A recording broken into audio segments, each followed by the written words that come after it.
Guess who got brands talking? Brandlife.co.za. Hello, everybody. Welcome to a lovely Friday day. I'm really enjoying today. It's been a really good day for me so far. I hope your Friday is going great. Welcome back to The Takeover with me, Syney. You know what I mean? What's good? Are you having fun? Yeah? Okay? Yeah? I feel you. Do you feel the energy? So today we have a very, very incredible special guest on air with me, my beautiful sister, Luke van der Berg, the trans princess of South Africa. Yes. Oh my God. Yes, I'm calling you the real Princess Bubblegum. Let me just tell you that. True. So Luke, you're a trans model in South Africa. You are representing trans models for South Africa all over the world, right? Yeah. You're building your following. You're building your clientele in the industry. You're in the fashion industry, entertainment industry. We love your lives on Instagram, in the bath. Seriously, you guys need to follow Luke on Twitter and on Instagram at Luke Drama King. It will be on, well, you know, if you follow me on Instagram, she's literally all over my page. Literally. True. So Luke, tell me, how did this happen? Where did you decide, or how did you, did the feeling just spring up, or was it sporadic? Was it something that you've been feeling for a long time? So the thing about transitioning, I think, is a lot of people think it's a decision that happens overnight. I feel like the decision is choosing to embrace your identity fully. So that's my decision, was okay, this is who I've been my whole life, and I'm just deciding to express myself in that way. In terms of me knowing, it was always kind of in the back of my mind, but because we live in South Africa and there's not really there's not enough resources about different identities, especially trans identities. So it was something that I didn't really pick up on until a lot later in life.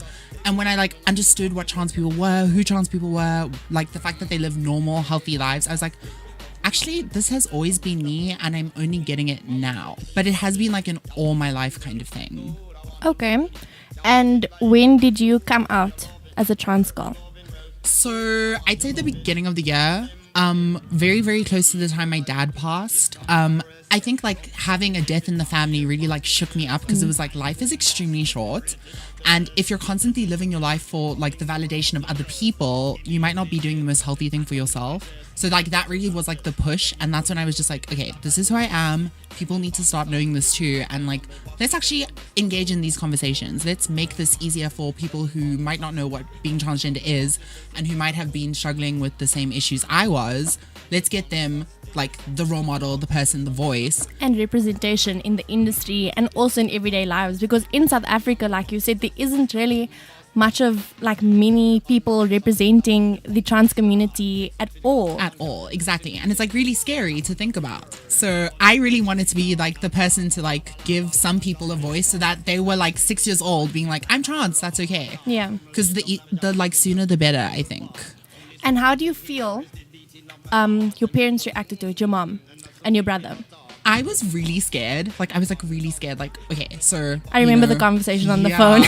I was what happens if this is the thing that is just not tolerated? That was not the case, thank God. I have an amazing mother, and she's always been so supportive and caring and loving of me and my identity.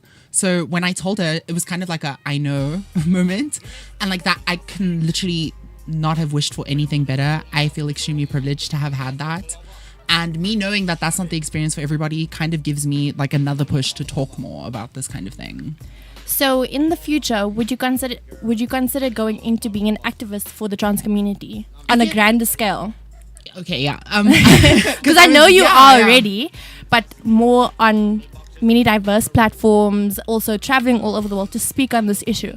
I think ideally it would be amazing to be able to amplify the voice, especially the trans voice. The issue with that is resources. I'd love to go around the world and educate people about what it is to be transgender and how normal it is, but countries aren't gonna really give people the resources to talk about things that they think are problems. And that's my biggest issue with activism at the moment, is that I just don't, if you're somebody listening and you want to fund like activists in South Africa, please do this because we really do need resources to talk more.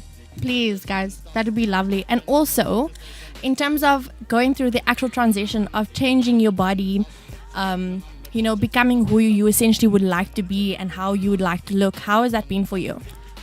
So I think having worked in fashion prior to my transition, I'm like really privileged because I never saw my body as something to like hate. Because I mean, when you work in fashion and you do well in fashion, it like a lot of the praise you get is very like superficial. And in a weird way that helped out because now looking at my body, it doesn't prescribe to like the binary, but I'm not really bothered by that. I think for me, it's more important to try and change the way we look at bodies than it is to actually like change bodies. Like if we start accepting a female body as more than just like the thing that we've been taught and told, then that just makes it easier for everyone collectively. So I've been seeing a lot of tweets coming from your account, attacking, or not attacking, but kind of trying to get Discovery Health on your side and to be more aware about your situation. So in terms of like just like medical aids, no medical aids in our country have a general scheme that pays for reassignments in any way. So they don't pay for hormones, surgery, none of those things. And in regards to the conversation I was having with Discovery on Twitter, I was really more so trying to understand why. I like literally my question was, why is this something that's not a priority to you? You have transgender clients under your schemes. Why are their health concerns not a priority? I still don't have an answer. So if you know someone at Discovery and you know why, please let me know. Thanks.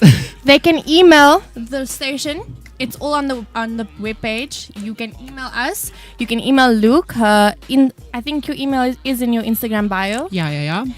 And also on Twitter. Yes.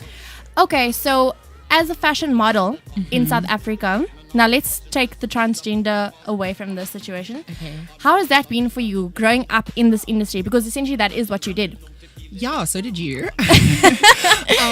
Wow. I feel like you can agree. It was really intimidating at first, but also like a great opportunity because I feel like we're 19, but we have our like lives together because we had to like grow up really quickly in this industry because people will try and take advantage of you any chance they get. True. And if you give them the space to take advantage of you, you've probably already been taken advantage of. And I think being young and working in fashion really teaches you how to be your own person first. And yeah, like that's been my experience in fashion so far. It's like just growing up really quickly. I also think I've known Luke since she was in grade 8 at the School of Arts.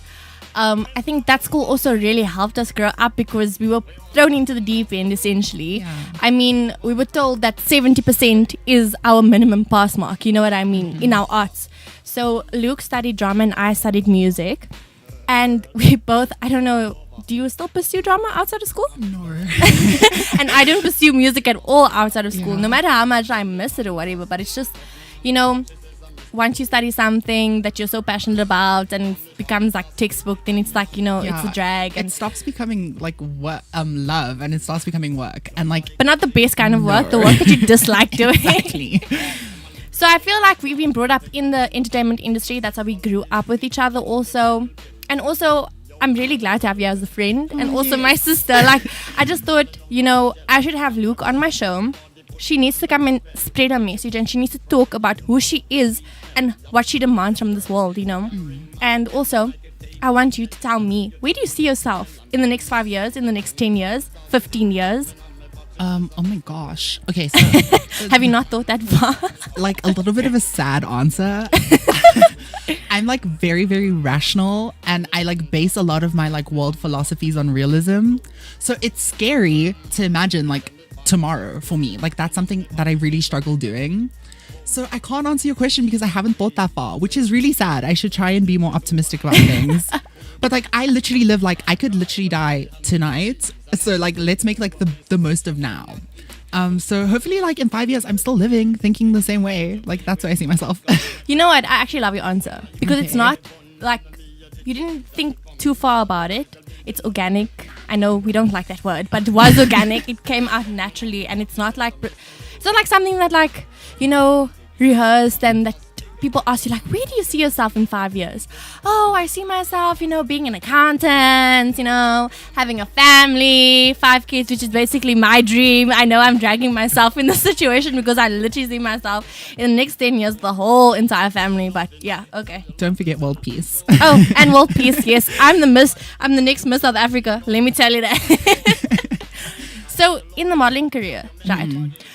What would you like to be identified in the modeling industry? So you see, I get that question a lot. Like, oh, so like you're like female now. Like, do you want to stop doing male modeling? And I'm like, why do we have to like make it a binary? Like, I'm androgynous, obviously. And you've never succumbed to any of the... Exactly. So I'm like, nothing's changed. Like, if you want to see me in a suit, put me in a suit. If you want to see me in a dress, put me in a dress. But consider me.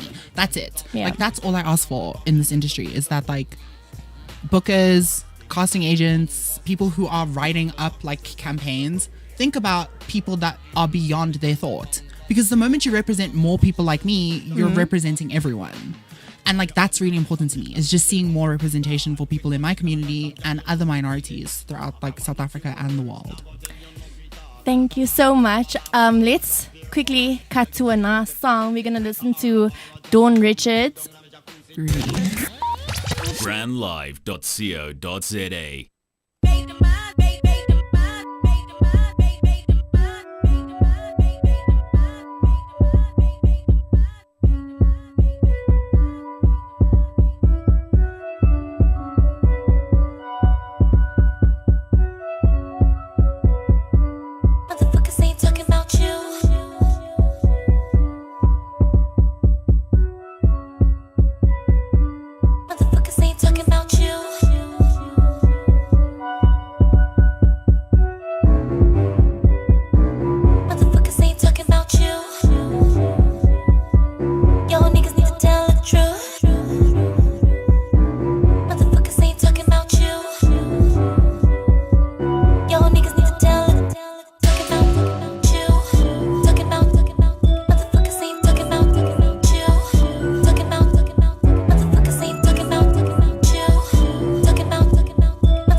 Have you ever thought about the power of social media? Social media has the power to make your business grow.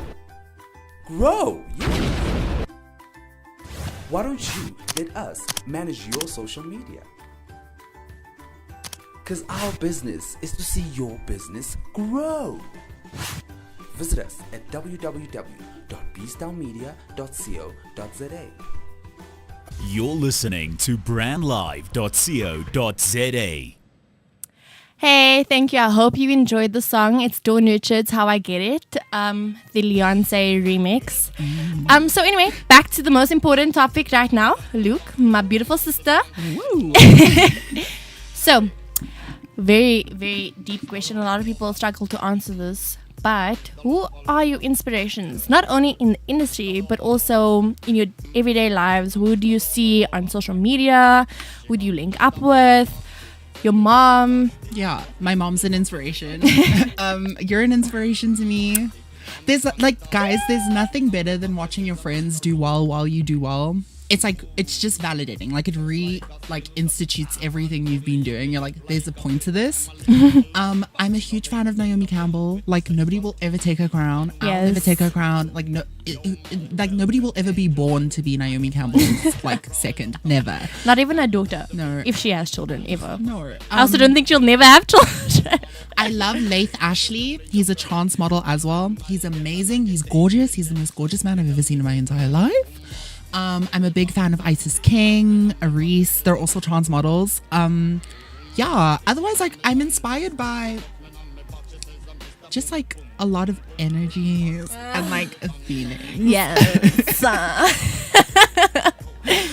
Yeah, those are my inspirations. Do you have any South African people that you may look up to? Are there any trans models in South Africa? There are actually, you know what? Thank you for bringing this to my attention. There are also trans girls and guys in South Africa that I look up to. I'm a big fan of Callow. He's a trans DJ. He's really cool. I also love this girl named Rue Jansen. She's a trans model too. Glow Mummy. Yeah. I love Cat Meets Boys. Yes. I just love the trans girls that are trying to do exactly what I'm doing and just represent and voice what hasn't been voiced for centuries. So, Luke, very important question in my eyes, Okay. right? Do you have a style inspiration? Where do you see, do you go onto someone's Instagram page? I know I do this. Do you go onto someone's Instagram page, every time you go out and be like, okay, I have this type of item, I'm going to wear this. And then you keep going back to their page because you're like, no, this person has style, so I'm just going to, do that, I wouldn't say it's a specific person. This is gonna be you guys are literally gonna roll your eyes at me. If you say Kim Kardashian, I'm gonna laugh so hard. What? No. I'm a really I get a lot of it. Guys, you're gonna roll your eyes. I get a lot of inspiration from Tumblr. I'm not even joking. If you could see me now, I am literally wearing a beret. My beret. Yeah. I'm wearing a denim skirt, a white shirt, and knee-high socks. I love Tumblr. I love K-pop. If there's a girl group wearing cute schoolgirl outfits, you best believe I'm gonna try and mimic that. But also I feel I dress to my mood because obviously my style is less than a year old. I'm only starting to dress like a girl this year. So I feel I'm just playing. I'm literally a doll, and it's there's lots of clothes. Let's see what works. Let's see what doesn't work. And I'm just playing around. I'm having fun. Do you wear bras? I do wear bras sometimes. I have this t-shirt bra that's padded. I have no boobs, but Neither do I. It's okay. Literally, I have it's just sternum. I wear this t-shirt bra that's padded to give me the illusion of breast. Doesn't work. I also have I do wear bras for no reason at all. I just wearing them and taking them off and complaining about them. Oh, it's so itchy, it's so tight, and then I just love ripping them off. It's true. Can I tell you guys a TMI? Luke and I are synced, right? So whenever I'm PMSing, sorry guys, actually not sorry, because if you have a problem with girls talking about their monthlies and menstruation, get over yourself and grow up. But Luke and I seriously are synced. When I'm PMSing, she's PMSing with me, and I'll be I'm crying at this stupid ad, and she's show me. I'll cry with you.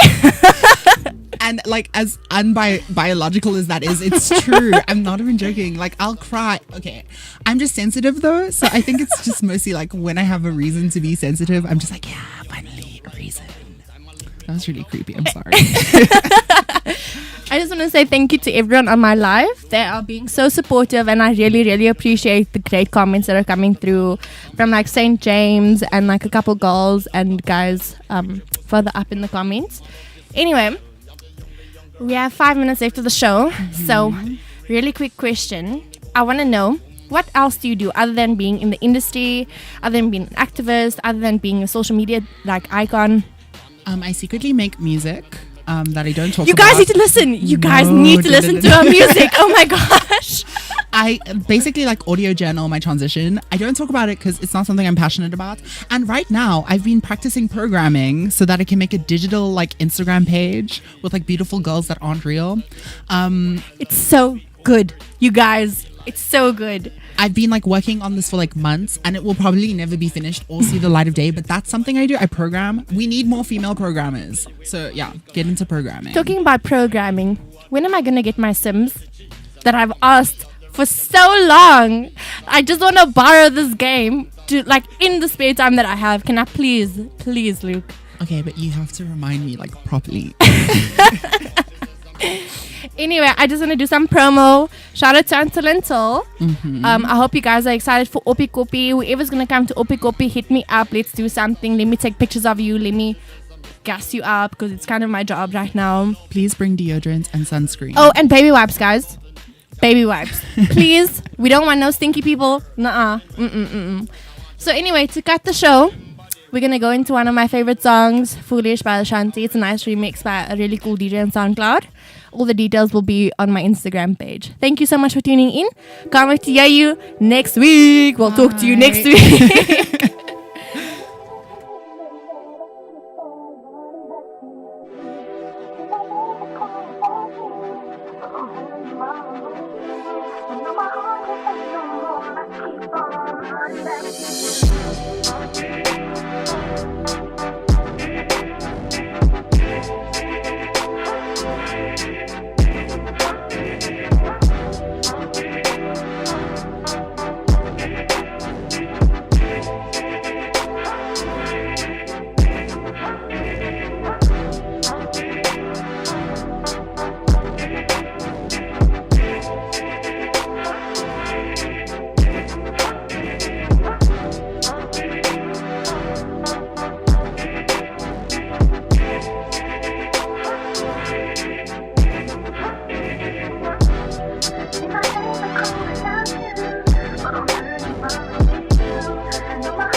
brandlive.co.za. Guess who got brands talking? Brandlive.co.za